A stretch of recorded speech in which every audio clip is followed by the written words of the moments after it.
अगर मैं आपसे एक क्वेश्चन करूं कि इस यूनिवर्स के एज के बाहर क्या है, तो शायद ही आप इसका एक्यूरेट आंसर दे पाओ, राइट? बट क्या हो कि सेम यही क्वेश्चन अगर एआई से किया जाए तो?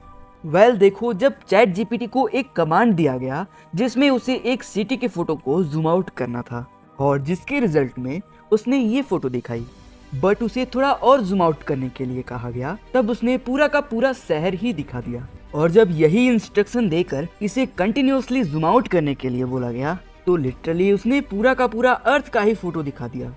फिर और जूम आउट करने पर उसने मिल्की वे गैलेक्सी दिखाई और फिर देखते ही देखते उसने bundle of galaxies and then observable universe तक दिखा दिया। बट यहीं से चैट जीपीटी का सबसे इंटरेस्टिंग पार्ट स्टार्ट होता है, क्योंकि इसके आगे जूम आउट करने पर हमारे सामने आया multiverse, omniverse and then ultra omniverse. But इसके आगे जो हुआ लिटरली किसी ने भी नहीं सोचा होगा, क्योंकि जब चैट जीपीटी को इसके और आगे जूम आउट करने के लिए बोला गया, तो उसने कोई और मल्टीवर्सल चीज दिखाने के बजाय उसने ह्यूमन बॉडी का डीएनए ही दिखा दिया।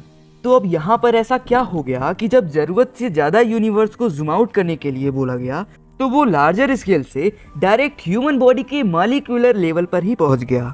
अब आई एम श्योर कि इसके पीछे का लॉजिक काफी ज्यादा कंफ्यूजिंग मालूम दे रहा होगा, बट हो सकता हो कि वो ये बताना चाह रहा था कि ये यूनिवर्स और हमारी बॉडी एक तरह से पूरे लूप में चल रही है।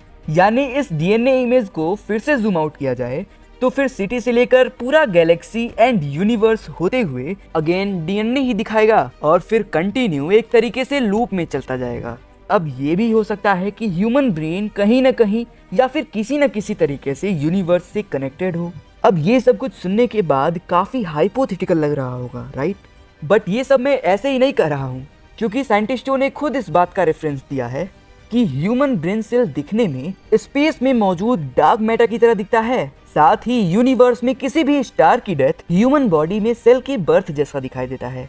और ह्यूमन आइज की जूम्ड इन इमेजेस कहीं न कहीं हेलिक्स नेब्यूला से मैच करती है। और सेम ऐसे ही यूनिवर्स और ह्यूमन बॉडी में बहुत सारी सिमिलरिटीज हैं, क्योंकि जब ये दो एस्ट्रोफिजिसिस्ट ह्यूमन ब्रेन के इन दो पार्ट्स पर रिसर्च कर रहे थे, तब उस दौरान ब्रेन के सैंपल को 40x जूम करने पर इनको जो स्ट्रक्चर दिखाई दिया, जेम्स वेब टेलीस्कोप द्वारा खींची गई यूनिवर्स की इन इमेजेस से काफी मेल खा रही थी, और जिसने कहीं न कहीं ये क्वेश्चन सामने लाकर रख दिया कि हमारा ये यूनिवर्स किसी एडवांस और जिंदा जीव का ब्रेन तो नहीं। और इसी क्वेश्चन को लेकर ये दो फिजिसिस्ट ने स्टार्टिंग में यूनिवर्स और ब्रेन को कंपेयर किया, जिसमें पहले तो कोई सिमिलरिटीज नहीं दिखाई दे रही थी, बट जैसे ही इन्होंने माइक्रोस्कोप के मैग्निफिकेशन को थोड़ा सा इंक्रीज किया, तो उन्हें ब्रेन के सैंपल में यूनिवर्स के अंदर मौजूद गैलेक्सीज जैसे स्मॉल डॉट्स दिखाई देने लगे। और इसके बाद जब उन्होंने अपने इस सैंपल को मैक्सिमम मैग्निफिकेशन पर जूम किया, तो उन्हें उन डॉट्स के साथ उनको जोड़ने वाली लाइंस भी दिखाई दे रही थी, और जो देखने में एज इट इज यूनिवर्स की इमेज की तरह दिखाई दे रही थी, और जिन्हें आप अपने स्क्रीन पर देख ही सकते हो। बट इन इमेजेस के अलावा भी अगर मैं आपसे कहूं कि अभी आपको स्क्रीन पर जो फुटेज दिखाई दे रहा है, ये सभी इमेजेस नासा के जेम्स वेब टेलीस्कोप द्वारा ली गई हैं, तो आपको यही लगेगा ना कि ये सभी स्पेस से जुड़ी हुई फुटेज है। बट अगर इनकी रियलिटी की बात करें, तो ये लास्ट वाला फोटो स्पेस का नहीं बल्कि ह्यूमन ब्रेन का है। इस इमेज में ब्रेन के करीब 3 लाख इंटरेक्टिंग न्यूरॉन दिखाई दे रहे हैं, और इन्हीं न्यूरॉन्स में से ऑन एन एवरेज एक न्यूरॉन अगल बगल के मौजूद 4 न्यूरॉन से कनेक्टेड होता है। और इसी तरह यूनिवर्स में भी एक गैलेक्सी अगल बगल मौजूद 4 या फिर 5 गैलेक्सीज से एक साथ कनेक्टेड रहती हैं।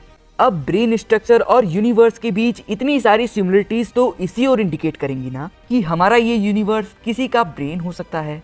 और जब इसी बात को 100% श्योर करने के लिए उन्होंने अपने फाइनल पैरामीटर्स पर इस इमेजेस में मौजूद ऑब्जेक्ट के नंबर को कंपेयर किया, जिसके कैलकुलेशन के अकॉर्डिंग हमारे ब्रेन में लगभग 69 बिलियन न्यूरॉन हैं, और वहीं दूसरी तरफ पूरे यूनिवर्स में 100 बिलियन गैलेक्सी। अब देखो, ये नंबर सेम तो नहीं है, बट यहाँ पर जो ब्रेन के 69 बिलियन न्यूरॉन्स हैं, वो टोटल मास का 30% है, और वहीं ये 100 बिलियन गैलेक्सीज भी यूनिवर्स का 30% मास ऑक्यूपाइड करती हैं।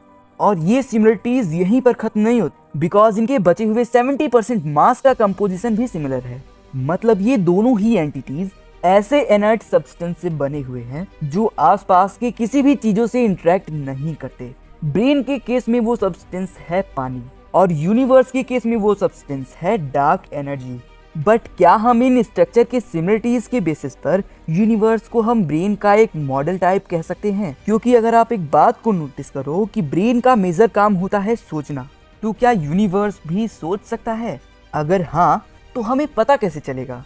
जब न्यूरॉन्स के अंदर एटॉमिक लेवल पर एक हलचल होती है तो उससे वो इन्फ्लुएंस होकर रैंडमली एक्ट करने लगते हैं, और इसी एक्ट के दौरान वो अपने आसपास के मौजूद न्यूरॉन्स को भी इन्फ्लुएंस करते हैं, जिससे इन सभी न्यूरॉन्स में एक कनेक्शन बनता है, और यही कनेक्शन ब्रेन में थॉट को जन्म देता है।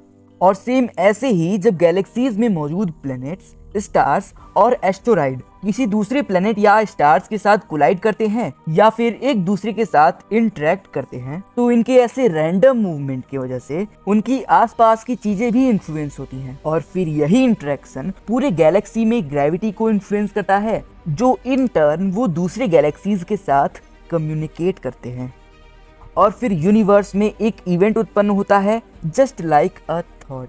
तो क्या यही यूनिवर्सल इवेंट इस यूनिवर्स का थॉट है? वैसे तो आज हमारे यूनिवर्स में ऐसे 26 फिजिकल कांस्टेंट हैं जिनके एकदम सही मात्रा में होने की वजह से ही हमारा ये पूरा यूनिवर्स बन पाया है और टिका हुआ है। जैसे एग्जाम्पल के लिए ये ग्रेविटेशनल कांस्टेंट ही देख लो, कि अगर इसकी वैल्यू थोड़ी सी भी ऊपर नीचे हुई होती तो हमारा यूनिवर्स कभी बन ही नहीं पाता। और इसी वजह से यूनिवर्स को ब्रेन का रेप्लिका समझने से काफी सारी चीजें सेंस बनाने लग जाती हैं। बट जहाँ पर एक ग्रुप ऑफ साइंटिस्ट इसको सपोर्ट कर रहा है, वहीं दूसरा ग्रुप है जो इसे नॉनसेंस समझ रहा है, क्योंकि उनका मानना है कि ये सिर्फ एक कंफर्मेशन बायस है जो हमें सिर्फ वही चीजें दिखा रहा है जो हम देखना चाहते हैं।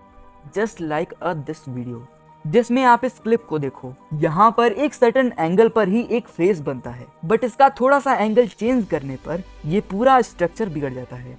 इसी तरह मैंने जो आपको ये जेम्स वेब टेलीस्कोप की ये इमेज दिखाई थी, उसके साथ भी ऐसा हो सकता है कि अगर हम अपने पर्सपेक्टिव को बदल देते हैं तो इस फोटो में दिख रहे गैलेक्सीज का अरेंजमेंट भी बदल सकता है। अब चलो ये मान लेते हैं कि हमारा ब्रेन इसमें ट्रिक नहीं हुआ और यूनिवर्स रियल में एक लिविंग ब्रेन है, तो इस कॉन्सेप्ट में भी एक बड़ी प्रॉब्लम है। क्योंकि देखो, हमारे ब्रेन का साइज है 140 मिलीमीटर, जिसमें इंफॉर्मेशन 100 मीटर पर सेकंड की स्पीड से ट्रेवल करती है। मतलब हमारे केस में एक थॉट इंस्टेंटली जनरेट होता है, और यही चीज अगर हम इस यूनिवर्स पर अप्लाई कर दें तो हमारे इस ऑब्जर्वेबल यूनिवर्स का साइज है 93 billion light year as a radius, जिसमें इंफॉर्मेशन लाइट स्पीड से ट्रेवल करती है। यानी कि हमारे ब्रेन के कंपैरिजन में यूनिवर्स में एक थॉट बनने के लिए टेंस ऑफ बिलियन ईयर का टाइम लगेगा, और जबकि इस यूनिवर्स का एज 13.6 बिलियन ईयर ही है। और इसीलिए हमें अभी काफी ठोस सबूत लगेंगे कि हाँ, ये यूनिवर्स एक रियल ब्रेन है, और जिस पर साइंटिस्ट अभी भी लगे हुए हैं। तो फ्रेंड्स, आज की इस वीडियो में बस इतना ही। मिलते हैं किसी नए वीडियो में नए टॉपिक के साथ। तब तक के लिए जय हिंद।